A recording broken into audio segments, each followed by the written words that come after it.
Hello dears, and welcome back to the channel Benidorm by Anna, where we share with you a lot of interesting and useful things from Benidorm town and Spain in general. Today, as usual, every Monday and Friday, it's time for the latest news update from Spain and Benidorm's town. And we are once again down the anchor here on the beach of Albir. And right there behind me, you can see another Tai Chi lesson coming up, as they usually do early morning here on the beach side. A lot of curious people are actually wandering around and checking how the class is running. I'm gonna be putting you the video right here so that you could see. A lot of people are interested, and today I have a very important news for you guys, so make sure you stay tuned up until the end of the video. Let's start with the situation first. It's been a while since I've not been commenting the situation here on the channel, just because I felt it wasn't necessary, and it's something that did not really change with time, so we did not talk about it.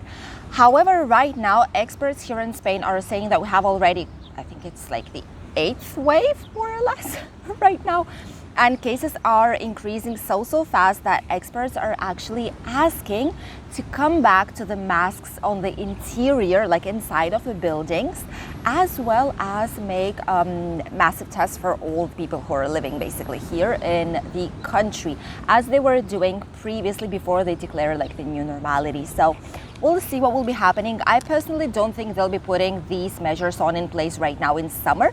Maybe for winter autumn season, we will see. However, experts have started to ask for it already, which says a lot about how the situation is actually here in the country. The next news that I wanted to share with you all comes from Benidorm town, and it's actually very difficult and very sad because the hosteleria and shops and like all the businesses service here in Benidorm, they are lacking so much staff that they are shortening up the opening hours, as well as closing some of the days during the week. This is something that we've been seeing starting from the All Saint week, from the Easter week. I've been telling to you guys that we had a lack of staff already, but hopefully this was something that would kind of get stabilized. People will slowly come in, but it didn't happen. Obviously, it didn't happen. Right now, this service part of Benidorm is lacking more than 4,500 workers. The majority is for hosteleria, which is bars, restaurants, cafeterias, chiringuitos on the beach area, etc. And the other 1,500 more or less is for shops and all other service type of businesses here in Benidorm. Why this is happening? Well, we've already spoken about this, basically because of the salary, because of the working conditions, extra hours that sometimes are not paid well enough, as well as people cannot really find the rental apartments or rooms even here in Benidorm, which makes it impossible for them to come to work for summer season for 2-3 months, because if they don't have where to stay, how will they work in here? So it's like a closed circle going around. People cannot come, wages are not high enough, the conditions are not good enough. And if before they used to receive like 15 curriculums daily, now that they receive 1 or 2 weekly, and people who they get to come for the interview actually never show up. So due to this fact, for example, a lot of bars and restaurants in summer, they don't usually tend to close, because summer is the best working season. You know it already with the tourism in here.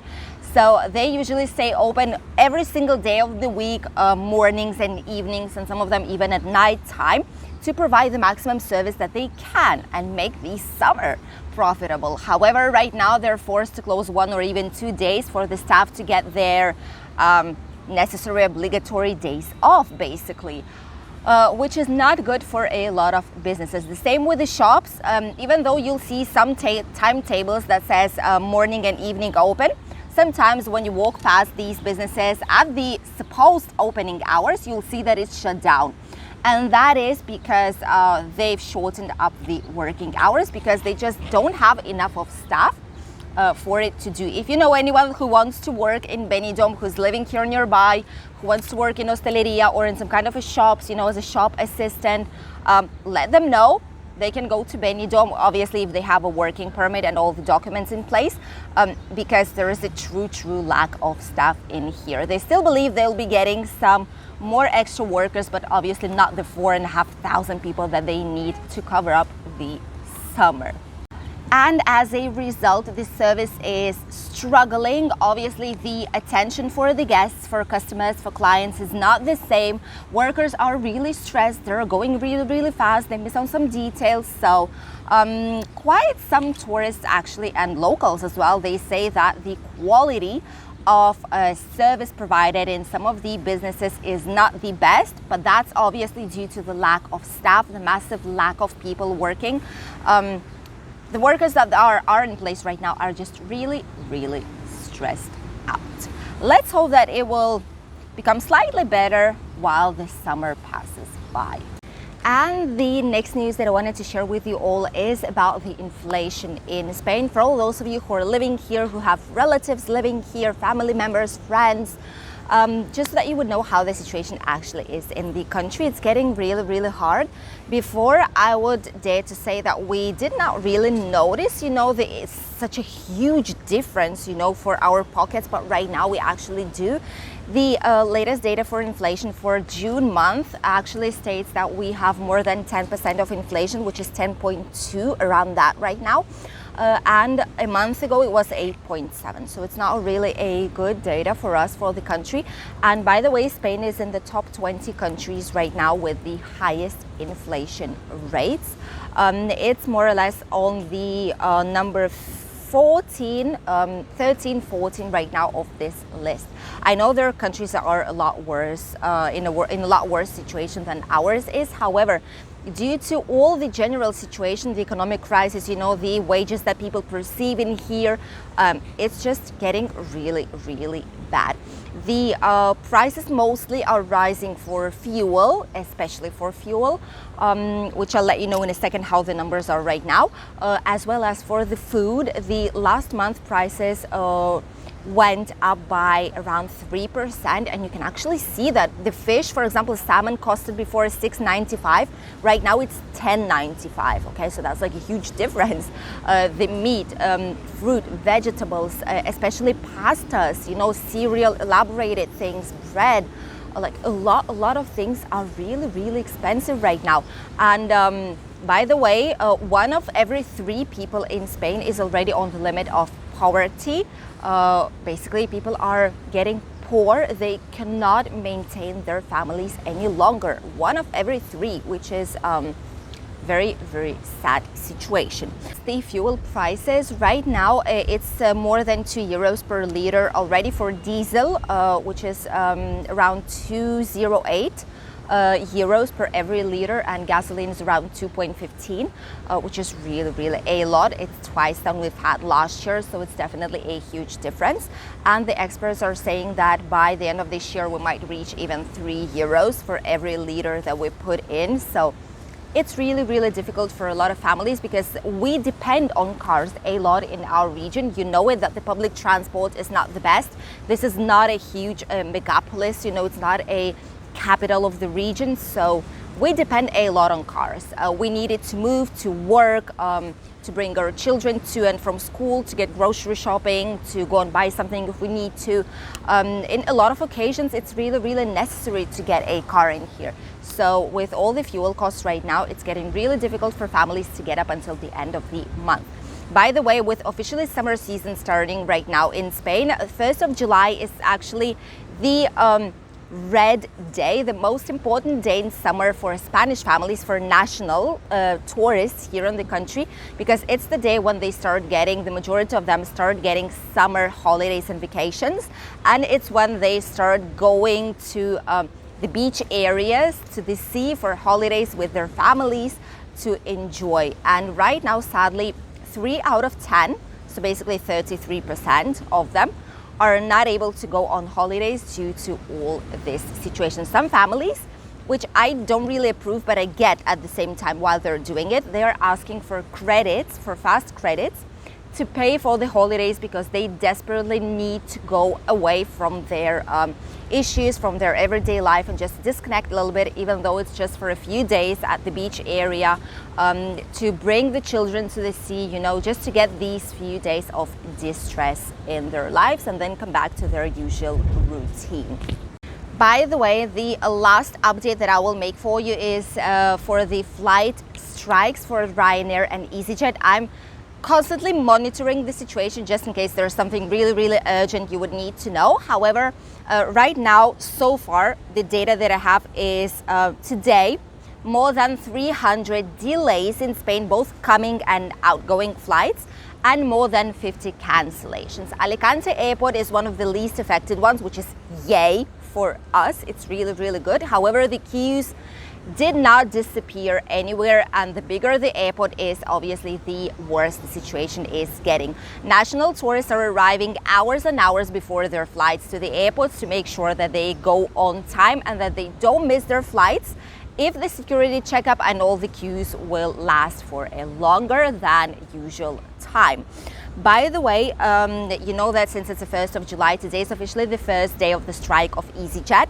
And in comparison with the Ryanair, you know that Ryanair, they've had like 100% of minimum service.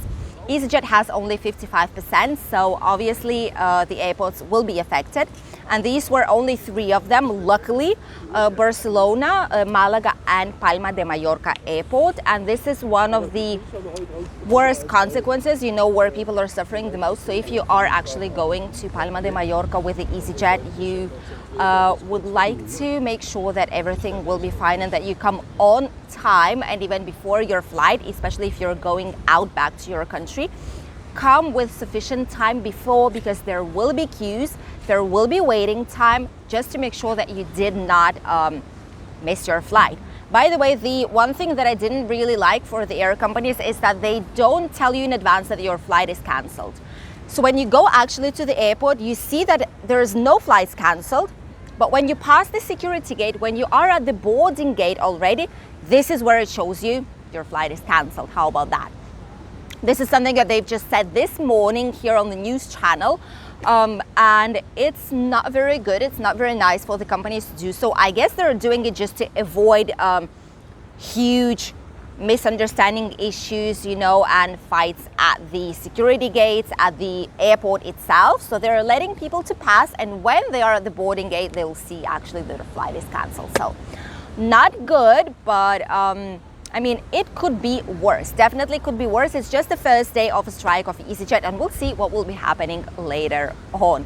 And now let's talk about the weather here in Spain. What is waiting for all those of you who will be coming in the next few days to our lovely and sunny country for holidays.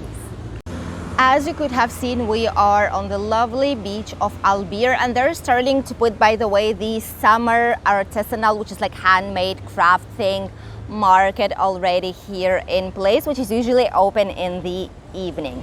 Meanwhile, we do see a lot of the clouds passing by. It's starting to get quite cloudy in here, although the weather forecast said it will be sunny. And it's also quite windy today, so it's actually positive news for all those of us who would like to walk, but we don't like extreme sunshine and extreme heat. As for the rest of Spain, it's going to be mostly sunny with barely any clouds at all on the horizon. The temperatures are really proper temperatures for July. Look at how lovely they're doing the Tai Chi in there, and we can actually see it with the sun. Wow, that's amazing. That would be a lovely picture. Look at that. Wow. Really relaxing, isn't it? So let's get back to the temperatures. The temperatures will be proper for these days. Here we'll have around 30 degrees. The same in Alicante, in Barcelona 27, Granada 35, in Malaga 26, Sevilla 37, Madrid 33, Murcia 32, and Balearic Islands 31 more or less. In Canarian Islands we'll have way less as usual. There's going to be around 23 to 25, and Valencia 26 degrees today. And the water temperature will be of 24.5 degrees, ideal for swimming. This was the latest news update from Spain and Benidorm town. I hope you enjoyed watching today's video, and I'll see you really soon with a new video from our lovely and favorite town of all, Benidorm. See you then. Bye.